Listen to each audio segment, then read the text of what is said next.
సంసారానికి భక్తికి ఉన్నటువంటి ఒక ధర్మం. హల్లెలూయా.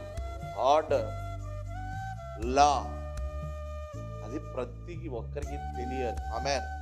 నాకు ఒక్కోసారి ఎంత బాధ అనిపిస్తుంది అంటే, పిల్లలు యవ్వన స్థాయికి వచ్చిన ఈ పనికిమాలిన ఉంటారే భర్తగా, వాళ్ళకి అసలు బుద్ధి జ్ఞానం అని ఉండదు. అరే, నా పిల్లలు నా అంత ఎత్తైపోయారు, నేను వాళ్ళకి నేర్పించాలి, ఈరోజు వాళ్ళతో తిరిగి చెప్పించుకుంటున్నానే అనే సిగ్గులేని బ్రతుకు బ్రతికే పురుషులు కూడా ఈ సమాజంలో ఉన్నారా లేదా? చెప్పండి చెప్పండి నాన్న.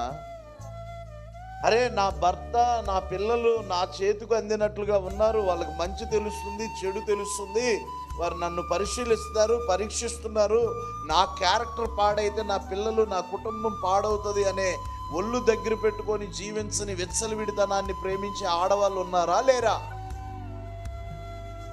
అలా ఉంటే ఏమైంది? What happen?